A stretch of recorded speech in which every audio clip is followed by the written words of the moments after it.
Hello, everyone. I'm the Bodacious Cowboy with my co-host, Christy Knichel. Are you ready for a special edition of the Storytelling Chronicles? We are. Let's go. Look out!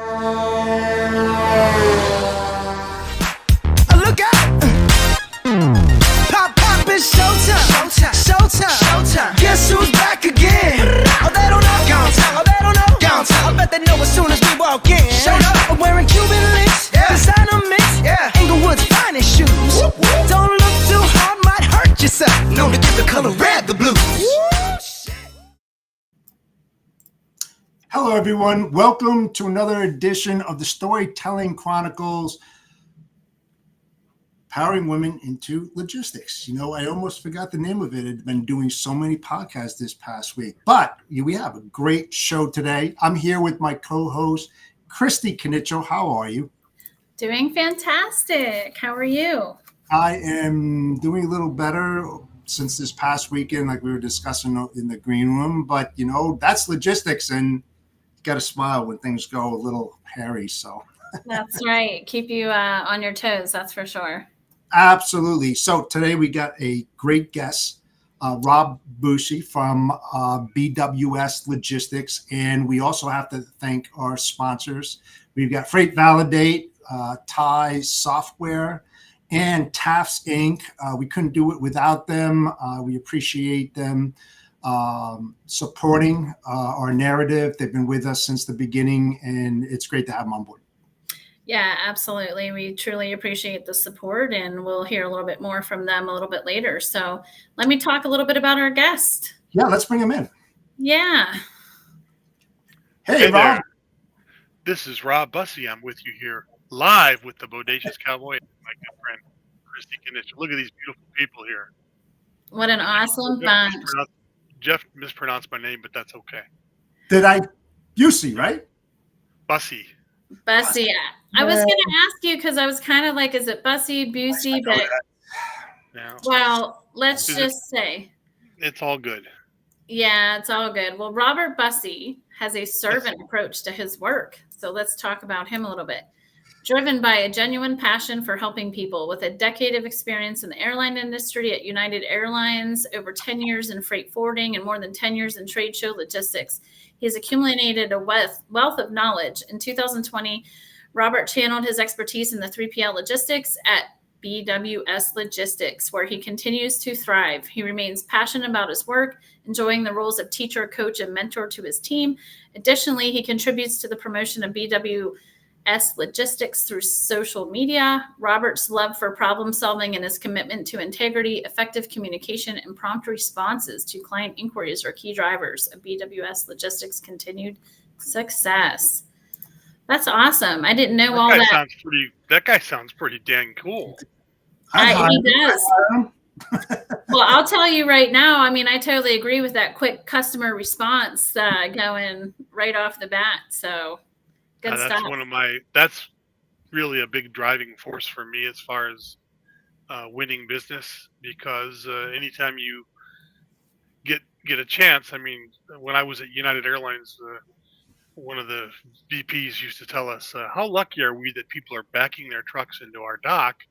Look for a reason you can accept that freight, not for a reason, oh, it's an inch over, sorry, you can't take it, oh, there's a sharp edge. Look for reasons that you can make it work and accept that. But it goes back to my belief in speed wins. So if you get an opportunity to quote on something and you reply back a day later, that ship has sailed. So yes, chances are if someone has given you that opportunity, it's what I call a problem on their plate. And if you can make the problem on their plate go away, it's one less thing they have to deal with. So yeah, I agree with that. It's worked for me.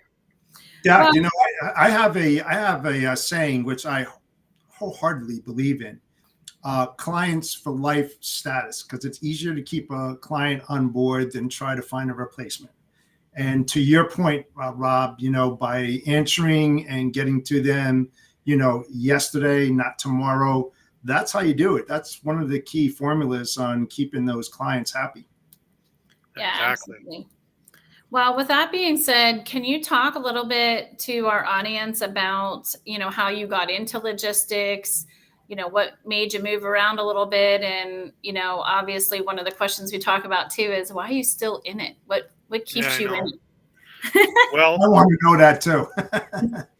I'll start with the last question first. I got married late in life, so I have an 11-year-old son. So I'm going to be paying for him for a while. So no, and the other thing is, I still love what I do. I'm like Jeff. Jeff still loves what he does too. He's maybe a half a generation younger than me, but he could definitely step down if he wanted to. You know what I mean? But I just love what I do. I'm not someone who jumps around a lot. Right out of school, I started working for United Airlines for 10 years. I got recruited by AIT, which is a very big forwarder. Not knowing anything about freight forwarding at the time, I came in the door as a night ops supervisor. Started routing freight out, and was there for 10 years. And then I worked for another forwarder for a while as well, called Target, which is now Main Freight. And then from there, I got recruited to go work over at Knichel-Bartolozzi as an in-house 3PL. So I was there for just about a year. Once we solved all their problems, we were able to pull out of that. I was working for a division of Town Air Freight called Town Network Solutions. And then once that ended, I went to GES in 2008, and I was there until 2020 when COVID happened, which kind of ended the live events for that time period. So I'm not what I'll call a job jumper, where some people that have been doing this for a long time could wallpaper their bathroom with business cards. I don't call myself in that type of I would have never left GES if it had not been for COVID. So I was happy there, but this sort of kind of forced me / allowed me to jump into something that I probably should have done a long time ago, and that's to use my operational ability to sell. And sales can equal commission, and commission can equal bigger W-2s. So it's been good to me. And I'm operationally background. My background's operations. I love that you say that, because I'm an operations person. That's what I started in the company, and obviously moving up. But I find some of the best salespeople have had that operational background, and that's just really key to, I think, understanding the ins and outs of everything. Absolutely. And I have to chime in here. I always say this, and you've heard me say it to Rob and probably Christy, is that I think one of the steps of becoming a broker is that you should go to a warehouse or a distribution center and walk around. You're not going to learn everything in one day, but to get that perspective of how those mechanisms of logistics turn and burn, both on the inbound, the outbound, and everything in between, including middlebound, would serve you so much justice. You have absolutely no idea. So I'm with you guys. I'm an operations guy myself. I love it. Yeah, I started on a forklift. My area of study and my degree is criminal justice. That was actually back then called social justice. I never used that, but I started. I got the sort of the infusion, or the in my blood of transportation during college and summer and winter breaks, where I worked at United Airlines in air freight, and so it just never left me. So I literally started driving a forklift. That's what I did. Loading up containers, loading up carts to go down to the ramp to be loaded. Love it. Unloading them when they came back, and then when I went into the freight forwarding side, there would be times you'd have to jump on a forklift, or we would occasionally have out of town projects where we would have to go down to a dock in, let's say, at Indianapolis for a distribution, and we basically worked on their docks for a week, and loading and unloading trucks. Trucks would come in, then we would build loads and send them out. So I'm not a stranger to that. I never had a CDL license. I've driven a straight truck before, but that's as big as I've driven. Yeah, no, that's awesome. I raised my hand because I went to school for criminology first, and then I had a bad experience and I dropped out and never finished that. I went on to fashion though, but then I ended up in logistics. So kind of interesting. Wow. That's all of those experiences that you have leads you to where you're gonna end up. I think it's only under 40% of people in their specific degree end up in that degree, and I think going to college and getting an education is more unless you're talking about like heart surgery, then of course it's got to be very Yeah. specific. Right. But if someone's a history major or whatever the case may be, they're going to go into other things. But it teaches you how to meet deadlines, socialization stuff, how to interact with people, deadlines, meet deadlines, and just how to, it's sort of a stepping stone to the fast pace of life that's out there. I always tell any kids I know that are in college, stay in as long as you can, because the real world's waiting on you. You know what I mean? So Yeah, it's funny. I had a stepsister, my dad's second marriage, that she stayed in school for a very long time, and we always talked about that. Smart girl. Yeah, she did. I was kind of like, why are you still there? Like, she just loved it. But yeah, I think there was some method to that as well. So. And you know something? I mean, logistics is just like college. Like, I read something in the past that if you work 10 years on hands, it's equal to bachelor or something. And if you're in there for 28, you're like a PhD or whatever. Just like logistics and doctors, you always have to get recertified or learn new things and new ways of handling things. So when you get out of college, or if you went to college, some way, somehow, you're going to be certified, and you're going to have to get recertified, and you're going to want to learn more, and you're going to have to gain more knowledge. I mean, it's the same thing. I mean, if you look back and you look at your college degree, it's irrelevant in today's world. You might have had that and you've got that certificate on the wall, but it means nothing in today's world at all. It's just the discipline of what you've learned. And like Rob said, it's important. It's the experience of going through it, but and the good times you had too. Right. No, absolutely. Well, yeah, it's been a long career. I've already been, doing this for quite a while, but I still like it. I still enjoy it. I hope to do it for a little bit while longer here. So. Yeah, no, that's awesome. I mean, speaking of that, can you talk a little bit about how it was for women when you first came into the industry? How many women, what was it like, and what has it evolved over time? So at United Airlines, of course, there's a few different roles I had there. One of them, the airline industry has ebbs and flows like freight. So at times, there was a time when I got sent back, or not sent back, but I'll give you a little more history. United Airlines used to have DC-8 freighters. And when I got hired, they had these freighters. And when they decided to get rid of the freighters, they eliminated some positions. They didn't want to let me go. So they said, would you be willing to go to reservations? Which at that time was in large part a lot of women there. There was a lot of men too, but so I could see how that, how that demographic fell into that. It kind of dates back to the old school, the operators and that kind of thing. As you know, people don't really book a lot of travel now online, but back then we had a fair amount of women in that. And of course, there was women air freight agents on the dock as well. We did not have a female supervisor at that time.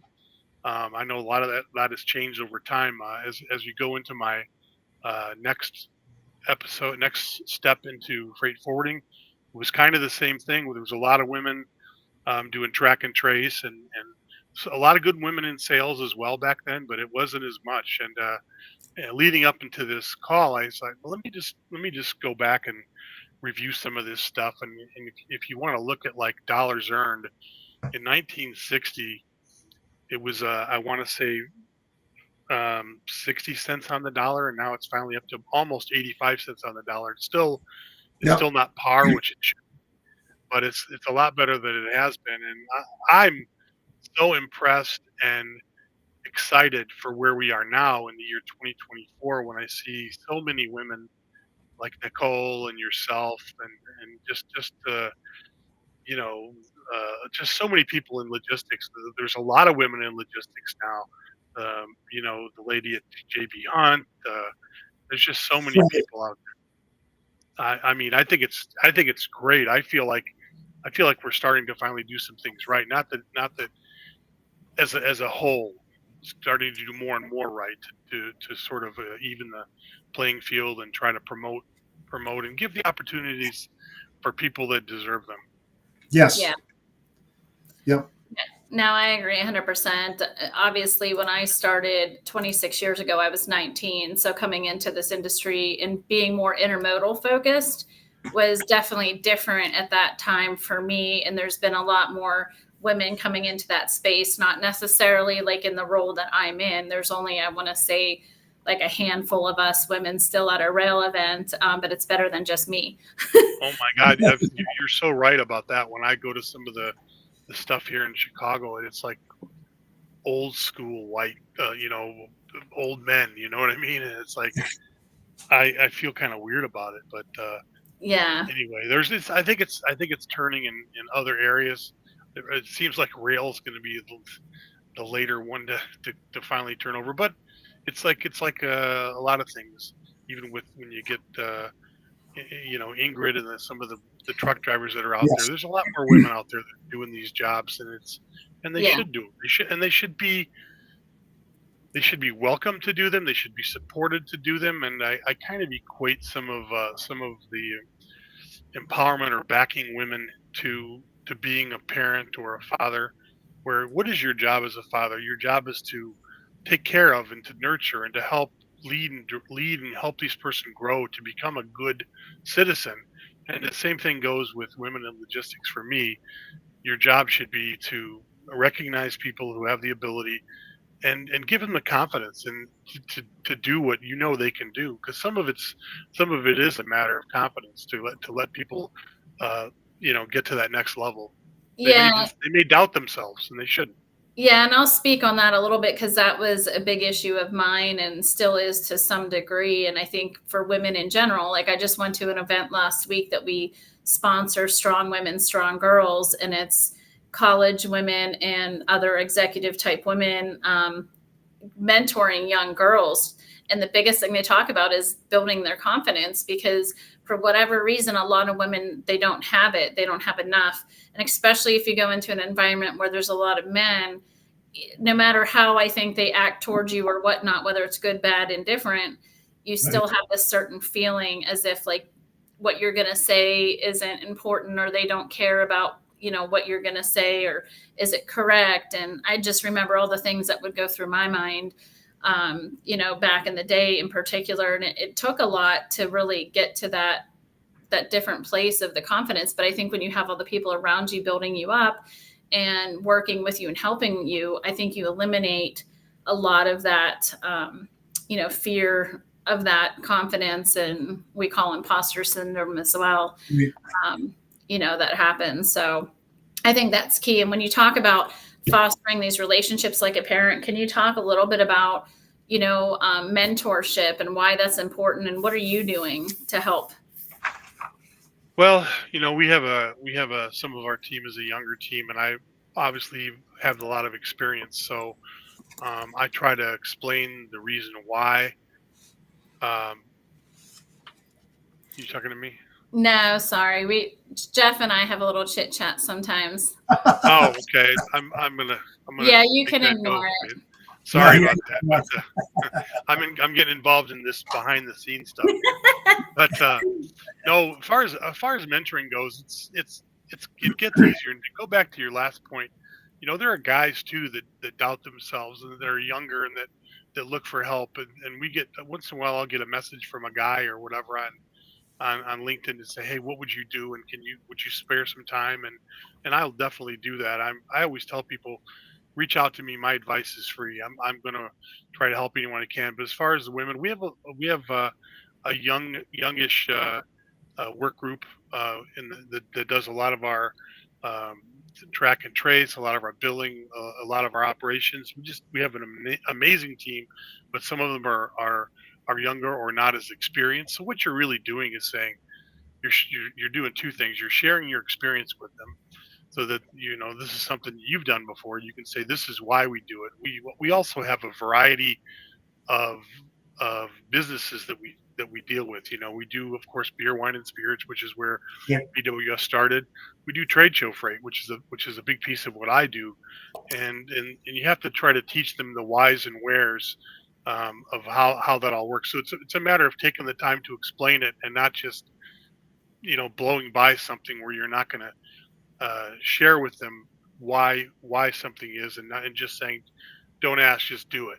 No, this is what you want them to know, and you want them to watch what you're doing, so that when the next time it comes up, you see that happen. We have a young lady who works the weekends for us named Megan, and she's just amazing with some as far as someone who takes note of what you're trying to show them, and the next time you see her do what you already sort of taught her or showed her, and it's like boom, now she knows that. So you've taken all this knowledge that you have, that you've learned through the school of hard knocks and through working all these different shifts your whole life and through everything that's ever been thrown at you, and you're sharing it openly with people. And that's, to me, the beauty of mentoring, if when you've been doing something for a long time. I mean, I just love it. I love teaching and showing people how to do something. And believe me, I am by no means the be all end all and stuff. I still learn every day. Yes. So Yeah, and I think literally. that's what's so important. Like, you're sharing the knowledge that you have, but at the same time, you're learning also from those same people you're sharing with too. Because I know as I continue to age, there's a lot of things that I feel like I'm not that great at, or there's something new or something changed, right? And so I think that that's important to know too, but always to be sharing and helping each other. And it goes with who you've brought onto your team. We just hired someone who started today, and I think she's going to be just super sharp, and she's really versed in an area that we're not real strong in, and that's the transborder with Mexico. So she's going to be helping teach our team with some things that we don't necessarily know. But it's just a matter of sharing and teaching. We use a program called Front. I'm not sure if any of you guys are aware of that one or heard of that one before, but it's great especially for dealing with remote people who are working all over the place, because you can share, you can share information with kind of like what you guys are doing in your private chat there. So Yeah. here we are on this restream, but within that you've got a note where you can what we call at somebody, and Yeah. you can add a little tidbit in there to say, hey, just so you know, I talked to so and so, and it's just amazing, and it just stays with that order. So that's really helped us as well as far as sharing information. Yeah, no, that's good. I've heard of it. We actually took a look at it. We did not invest in that product at this time, but I definitely know the power of what that can do, and that's definitely helpful. Yes. I'm not here to try to sell anything, but it's just something we use that's been beneficial. I mean, if we were all, back in 1998, and we were all in the same building, which is not the way things work these days for the most part. I mean, people are all over the place. Even, Knichel's going to have the brand new location. You're going to be, you still probably have some people that are out and about and remote, I'm guessing. Yeah. Yes, we do. Yeah. So Yeah. that type of a platform is good for that. And I know there's other ones that are out there. I'm not the best IT guy to try to teach all that stuff too. But I'm a people person. I'm a relationship person, and I can tell you how to grill a steak. I love this, Jeff. Before you ask your next question, though, like, I love this because I feel like I call myself a super networker, and I feel like that's what you are too, Rob. And like, you do a really good job at that. And same thing. I feel like as I get older, when it comes to IT, I'm like, can you just do it for me? Because I can't figure it out. Even when they show me, I got to read it 10 times on how to do it properly. But I can cook a mean steak too. So. Nice. And to go back to the mentoring thing, and it's kind of like. You'll see me on LinkedIn a lot, and I try to not that these people need my mentoring, but I think we also need to support each other and to promote each other, and to show that support, whether it be Sarah Barnes, Humphrey, or Blythe Brumley, or whoever who's doing something where you can chime in and say something or comment on it, and not just a fluff thing. Take the time to read what they're doing, because you can learn from those people. Believe me. Absolutely. And then also to again, to go back in and say, hey, if you haven't checked this piece out, you might want to do this, or just like your thing here. Hey, if you haven't checked out the story telling Chronicles, you might want to start following that podcast because they're doing some great things there, talking about empowering women in logistics. I learned so much through LinkedIn. I'm a big LinkedIn guy. It's my only social outlet. I don't have anything else. My wife is on Instagram and a few things, and she'll take a picture of dinner and different things like that on it. She does some cool things on there, but you know what I mean. I just don't have anything else. But yeah, no, that's great. I like that, and I like that you're sharing that too, because again, people are going to learn from your style and what you're doing and pick up a little nugget there. And it is important. The more people that can share, the better. Because back in the day, nobody wanted to share anything. No. Competitors didn't talk to each other.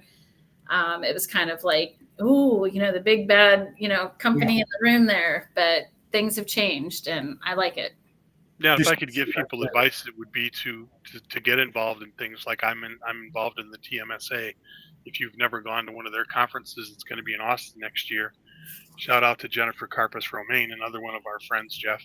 Yep. And that's a great event to go to, and they're very big on empowering women logistics. Yeah. That's a good one. Also, well, the Air Cargo Network's another one, but I don't know if you guys do how much air freight you guys do, but. Hey, maybe not necessarily for us, but it's good that you put that out there, because we have women that ask all the time, what are good events and places for women to go to have that camaraderie. So, and you can look within your own community too. You don't need to go that far out. You could find out that there's some type of a local, I won't say a neighborhood or a community deal here. I live near Midway Airport, so there's a Midway Chamber of Commerce. So there's different things you can be involved in and join, and that experience and that that's another form of branching out the network. So I'm also involved with the International Air Cargo Station in Chicago, having our golf outing tomorrow, and so just it helps me network as well from a sales standpoint, because if you can't sit back in sales and just wait for the phone to ring. You got to keep filling that hopper and working on business. Yes, I agree. You were talking about mentorship. Do you do a lot of cross training in there, and do women kind of lean towards other women, or do they lean towards men, etc., when they're doing the cross training and the coaching and mentoring? That's a good question, Jeff. We don't really see. And this might sound simplistic, but we don't really see gender. We see people that need to learn and work together. That's good. We help each other. We help each other fully.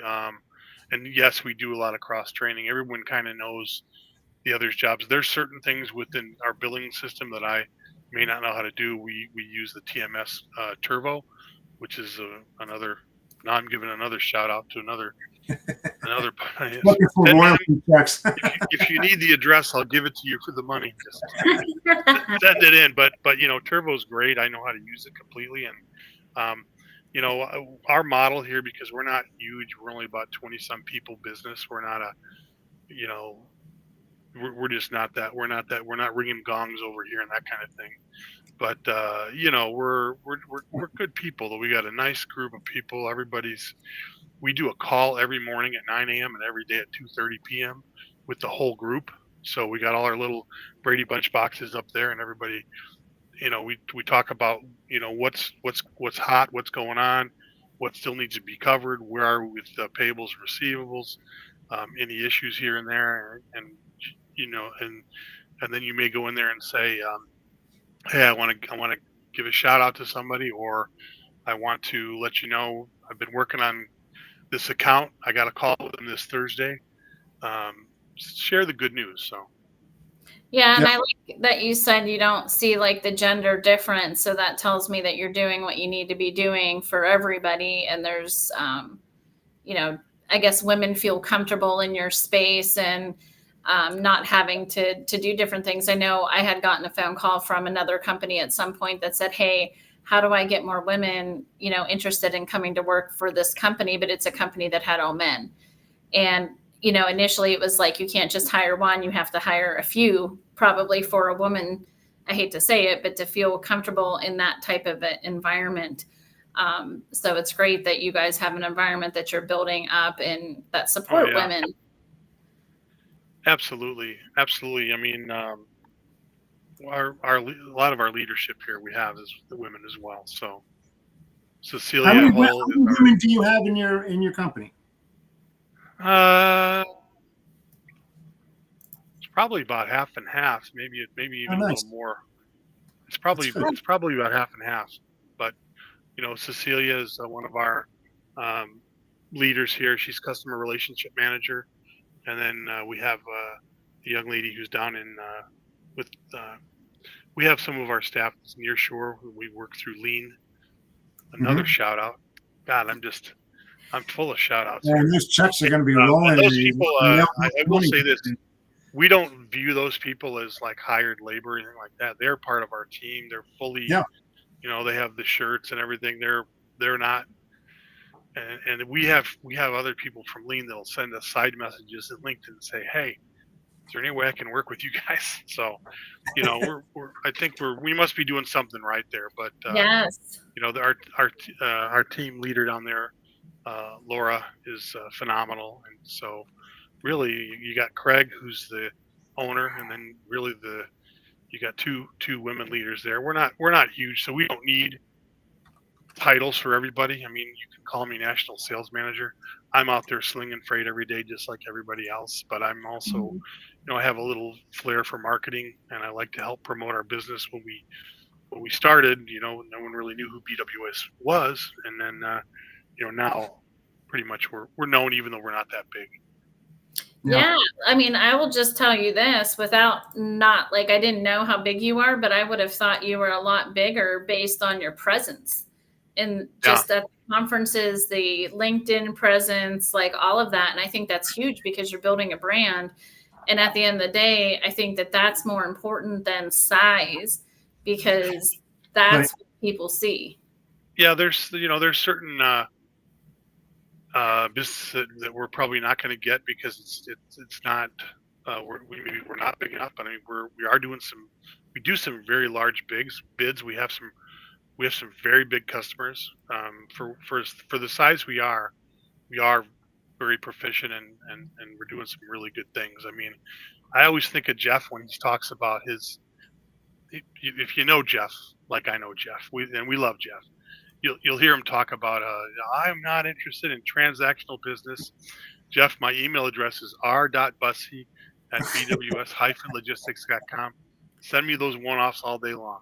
So Well, it's interesting that you say that because honestly, there's a lot of companies in the space that do that. That's what their model is. And we have transactional business too, but that's not something we're going to continue to just focus on building because we have a lot of dedicated business, especially intermodal. So there's going to be some of that there, but thanks for the email. don't get me wrong. We love dedicated too. I mean, you're one of our vendors. We love the help you guys give us. So we rely on Knichel quite a bit, and your quotes come back fast too.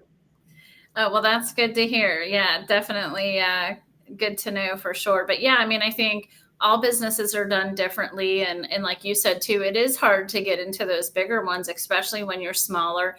We had a challenge as well. And I thought with the supplier diversity side, maybe that would make it a little bit easier. But I will say, like, once you get that opportunity with a bigger one, I always tell them this: we're big enough to compete, but small enough to give them the service that they need because the bigger ones can't change on a dime and pivot, and they're not as flexible where companies our size and yours and even Jeff, for example, can make those changes faster. But those bigger companies don't realize that until they start using you. And then it's like, oh, I wish I would have known you before. Right. Yeah, you have to try to find a way to develop the relationship before you develop the business. And if you can do that, you got a good chance because they know you as the person and they're no longer doing business with, RGTX. They're doing business with Jeff. They're no longer doing business with Knichel Logistics. It's Christy or it's whoever it is over there. So. Right. Yeah, no, absolutely. Well, with that being said, we're going to take a quick break because this went by real fast and we're going to do our sponsors. So just hang tight. Yep. Hold on. I'm ready when you are. All right. So well, there we go. Oh, yeah, no problem. We'll start off with TAFS, which provides transportation factoring solutions to boost profits and increase cash flow for small and medium-sized companies. Contact TAFS at tafs.com to elevate your financial success. Trucking excellence meets unparalleled service. Enjoy exclusive benefits like our fantastic tire discounts. Need cash fast? Try our 1-hour advances. Plus, we're here for you 365 days a year. Need loads? We have a pro dispatch service. This is why TAFS was recognized as the top factoring company in 2023. You'll benefit from strategic partnerships for enhanced operations. Access business loans and manage your finances easily with our client portal, F2 Fuel Card, and mobile app. At TAFS Factoring, we're more than just a factoring company. We're your partner in success. Contact us today to see how we can help your trucking business thrive. Freight Validate, the ultimate identity and compliance verification system for the logistics industry. Freight Validate empowers shippers, brokers, carriers, and more to ensure compliance with regulations and mitigate fraud risks. With Freight Validate, you can easily verify entities' compliance status and identify potential threats within minutes. Don't risk your business with unverified carriers or brokers. Choose Freight Validate for peace of mind. Learn more at freightvalidate.com and start your verification process today. Freight Validate, revolutionizing identity and compliance verification for shippers, brokers, and motor carriers with cutting-edge technology. Now, experience the power of voice-activated information retrieval with Siri and Alexa. Hey Siri, check Freight Validate. Sure, what's the MC number? 387211. The company Direct Expedite LLC is a broker and is freight validated. Company ownership has completed facial recognition verification. Basic company identity verification, risk assessment, and compliance info has been verified by freightvalidate.com. Please follow company protocols for additional safety and compliance vetting. For more information, please go to freightvalidate.com. Freight Validate ensures complete access to our state-of-the-art identity and compliance verification system. Speed, accuracy, and savings all in one package. Don't miss out. Upgrade to Freight Validate today. Fraud starts with fraud. It ends with Freight Validate.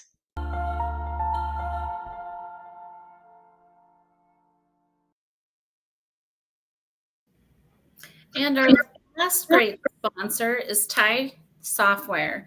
TIE simplifies freight management for brokers, offering an all-in-one platform for quoting, booking, and tracking shipments. Learn more at tiesoftware.com. Brokering, success demands a battle-ready strategy.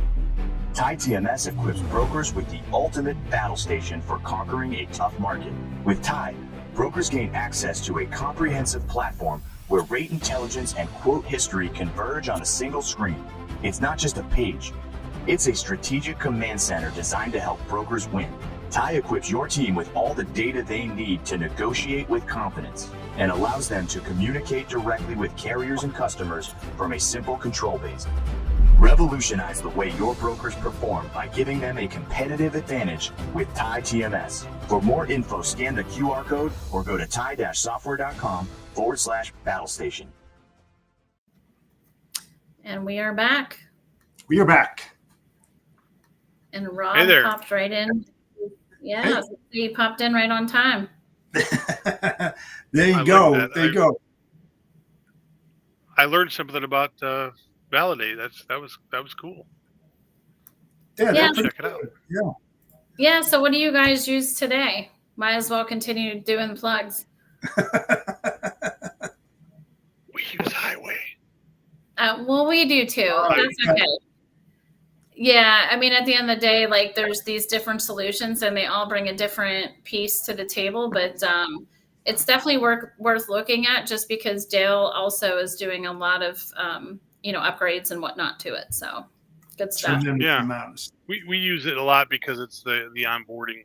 We use it for the onboarding and they've done a lot of this stuff, but I like the audio thing. It's, I'm a big Alexa fan, so anything I can do that Hey Alexa, how's this guy's MC look? You know. Yeah. Thanks for asking, Rob. Right.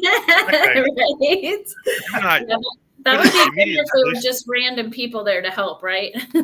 Yeah. immediately place on do not use. There you go. Global broker. Right. We'll have it, but you should have it voiced by Robert Bain. You know, There you go. Yeah, that would be pretty funny, actually. verified scumbag.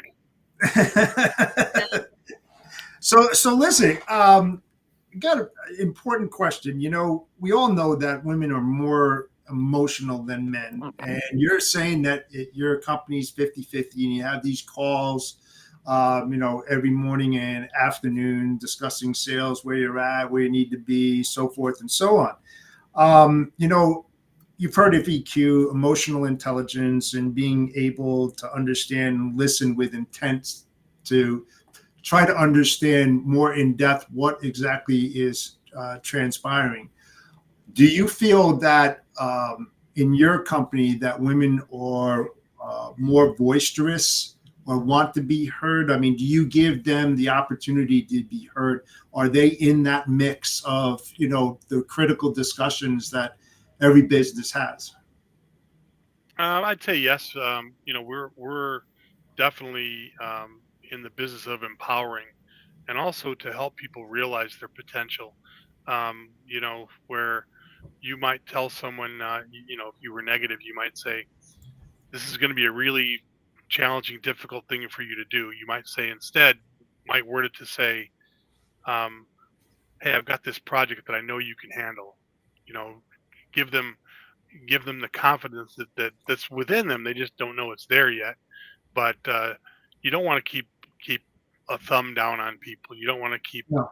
keep them down, because it's going to keep your business down. You know, you have to you know empower everybody. You know, where you know, once you show someone a few times how to do something, they'll, like if it's one of my accounts, they'll put in the chat thing down there. They'll say, well, here's what it looks like the rate is on that. I would you know, blah blah blah. I'll say, go with what you think, and then I'll watch. And then if it's a little different, I might say, you know, probably was a little aggressive on that one. We could have done this, and this is why, or depending on, you know, something that's happening in the market that at that time period, whether it be you know, road checks or weather or different things, you try to put that in the mix. But to sort of answer your question, you know, we do try to promote and empower people, regardless of gender, but especially, you know, stating that women are more emotional. I don't know. I'm a pretty sensitive guy myself, so I feel like I fall in that area too. I mean, I said that I'm a big believer, and this goes for everything in the world. Be nice to people, treat Yeah. them well. Try to find a way you can make someone smile today. What can you do to help someone today? What can you do to make their day a little better? What can you do to help someone who's a little less fortunate? And I'm not saying jump on every GoFundMe that's out there, No. but you know, I mean, I think it's one of the joys I have as I've gotten older is to enjoy the coaching opportunities. Thank you, Bill Robinson. Shout out to my friend up in Canada. Yeah. He put a little note over there. He's a great guy. He's a good guy and knows his stuff. And I mean, I just want to hit on what you just said too, like, because I had mentioned that before too. I think sometimes women can be more visibly emotional, where like, because we went through a tough time a couple of years ago where I kind of made that comment to John, who runs my company, and he said, hey, men are emotional too, they just show it in different ways, or they hide it or whatever. Society has told them to hide it. Right. Like even my husband, for example, like his dad said, men don't cry. And meanwhile, like my son's growing up, I'm like, hey, you can cry all you want. You know, I think it's good to show that emotion, but you know, there also has to be a time too, where some of that is in check, depending on the situation. Sure. Not that you can't have them, but I do think that is important. And I think a key thing you said is, how can you help? I think one of the things that some people forget, especially just even being in this industry, and this goes for anything, but like you've been doing it for so long that there's just, you expect them to get it or understand. But I always tell my sales team too, like, use it as a coaching moment. because you've been there, done it, and help coach them to see it a different way, or how you can help them through that. Absolutely. And like I said, I have been doing it a long time. Even back in my freight forwarding days, somebody come to me and say, "Hey, man, I got it. I'm just going to tell you right now, I screwed something up. This is what happened. Okay, well, we're going to fix it." And then I'll say, "Don't worry about it. Make a different mistake tomorrow." And that sort of let them know, I'm not fired. You know what I mean? Right. And you shouldn't walk around on eggshells for anybody. No. I mean, unless you lost $100,000 for the company, then maybe you will get fired, but I can't help you there. But overall, if you made a little mistake, you take the good with the bad, and there's going to be some big wins, and there's going to be some small losses, and they're all learning opportunities. And just to tell someone, hey, just make a different mistake tomorrow. That kind of always let people know, okay, I can put that one away, because you gotta put that one to go to the Olympics, for example. If you're on the balance beam, you fall off. You got the next round coming up. You can't keep thinking about the last one. You gotta move on to the next thing. Yeah.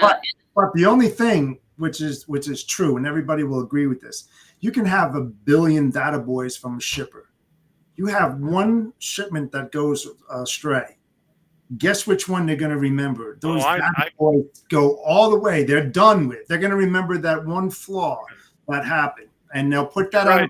So you're right. And I have customers like that will remind me of the losses, and once in a while I'll have to say to them, especially if I know them really well, I don't know, dude, I'll take my percentages, because I'm like 98 point some percent or whatever, and things are going to happen. Things are going to happen, but yeah, it's how you happen. It's how you react to them, and what you do once they do happen. And have you kept the customer advised throughout the process of the bad things that are happening? If all of a sudden it's 3 hours past the delivery, and you say, hey, by the way, that truck's still sitting in Austell, Georgia, and it's supposed to be in Texas today, well, you've let them down, and you've let yourself down, because you should be telling them all along. Before they tell you. Exactly. You just want to tell them before they tell you. We have a very proactive tracking and tracing and advisory. Mine are probably even more intensive, because some of my customers are dealing with high value electronics and whatnot, and tracing devices on the equipment, and 24/7, macro point, everything else. So geofencing. If a guy falls off the radar for a little while, it can get pretty tense pretty quick. So, but if you keep your customers advised, we have again, we use Turbo, and through that system, we can give them a access to the portal, to the platform, and if it's a customer that wants to have a recap sent every day, we do. Some of my customers, we send them one in the morning and the afternoon, and it's like a little graph, and the far right side, it's a hyperlink to each order that's in movement, in transit. If you click on that hyperlink, it's going to tell you where that truck's at that moment. So yeah, that's awesome. If you need help with shipping, call Rob Bussey. That's right. No, I think it's important though that you talk about that too, because honestly, like, even as leaders, all of us as leaders and all the different positions that we've all worked, I mean, the way you learn is by having mistakes that have happened and learning from them, and not continuing to make the same mistakes. And totally. I just think that's a key part of it. But one thing I wanted to ask you too, in regards to your relationship building, like, what are some things you can share with the audience about how you build your relationships, and what do you think is most important that they be doing as well? You mean with customers, or with my coworkers, or I think in general? I think in general, all of it, because I think, you know what I mean? You're doing it with all parts. I'd say break it down to you're a person talking to a person, and not make it so black and white. Put in the personal side of it. I'm not saying try to get in everybody's business, but as I talked about earlier, when we do these, we do our morning and afternoon calls. I'm sort of the lighthearted guy that'll throw in some jokes here and there. I mean, nothing off color or anything like that, but just try to keep things light and lively, and I last week when the Olympics were going on, Jeff, you saw my Olympic glasses I had. Sometimes Yeah. if it's Halloween or something, I'll join the call, be wearing something, so you just try to do that. But to get back to your question, it's just making them realize, hey, I'm a person, you're a person. We have to get through the day, we have to get through the week, we have to try to make our lives better together. Let's try to help each other, and again, be nice to each other. So I mean, I part of my background as a kid, I've been working since I was 13, was the restaurant business. And I think anyone who's come out of the restaurant business, you really learn how to hustle. You learn how to meet needs. You learn how to anticipate needs. You learn how to troubleshoot. I'm as long as I've been working now, I still fall back on a lot of that stuff I did, from my days in the restaurant as a busboy or a waiter or whatever I was doing at the time. And it's the ultimate customer service really is a restaurant, because someone else is there having dinner. They've had a tough week. They've had whatever. They're celebrating whatever, and they're coming out there to spend their money on a meal. They could have made a meal at home, but they want to do something nice for themselves. So you want to try to make that experience as good as special as you can. So Yeah. that was a good. Where did you work in the restaurant business? So I was a waitress for several years, and then I ran like 3 different pizza shops well, 2 of them at the same time, but 3 different pizza shops before I got into this. Actually, I was still doing that when I first started working for my dad. So I think waitressing is definitely like the front lines, listening to customers, and especially if the food's not right, like you want to make sure that food's right before you bring it out.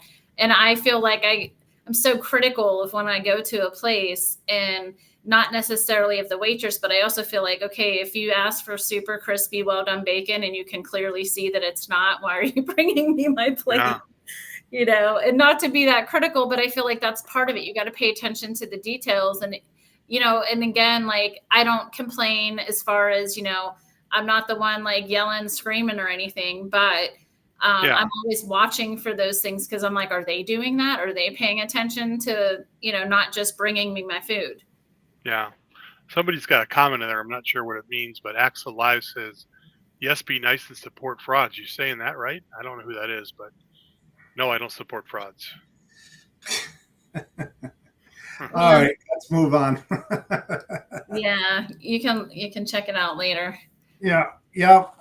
So Rob, how do you bring out the best in people and drive a positive attitude when you're down in the dumps and people are just, especially women, like I said before, they get emotional, they get upset that something just didn't go their way. How do you bring out the best in each individual that works at your company? It's not always just my responsibility. It's the responsibility of all of us in the management team to do that. But I mean, just even starting with myself in my role in sales, I have a number to hit every month, and I start off every Monday with a 0. I mean, I may have some stuff that's been pre-booked from the last week, but so you have to try to motivate people to help support what you need, but you also have to understand and appreciate what they're going through and what their challenges are. And I don't have a set answer for that. Just to try to be a positive person, to make people realize that it's not that serious. What we're doing.